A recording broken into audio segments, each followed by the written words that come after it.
আমরা পরিষ্কারভাবে বলতে চাই, আপনারাও নির্বাচিত সরকার নয়।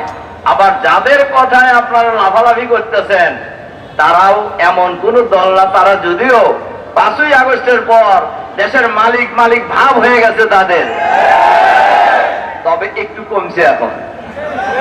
ডাকসু রাকসু চাকসু আর ডাকসু নির্বাচনের পর একটু ভাব কমছে না? আমরা বলি জনগণ যদি তাদেরকে ভোট দেয় আমাদের কোনো আপত্তি নাই, তারা সরকার চালাবে। কিন্তু ভোটের আগেই নিজেরা সরকার সরকার ভাব, এই ভাব বাংলাদেশের জনগণ মেনে নেবে না।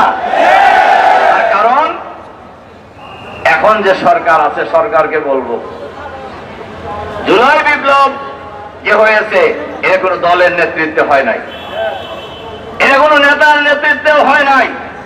এই জুলাই বিপ্লব হয়েছে ঢাকা বিশ্ববিদ্যালয়ের ছাত্ররাই আন্দোলন শুরু করেছে গোটা সংস্কারের দাবিতে।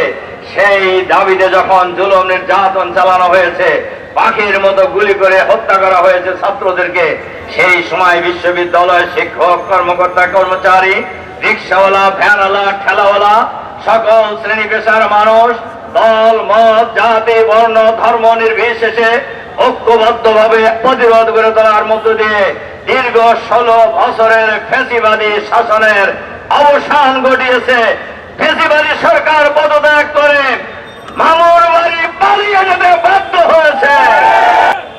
কিন্তু ওই জনগণ এখন আছে না নাই? সুতরাং সরকারকেও বুঝতে হবে, সব দলকেও বুঝতে হবে এই জনগণ এখনো আছে। শহীদ হয়েছে মাত্র 2000, আহত পঙ্গু হয়েছে মাত্র 40,000, আর বাকি কোটি কোটি মানুষ এখনো জীবিত আছে না।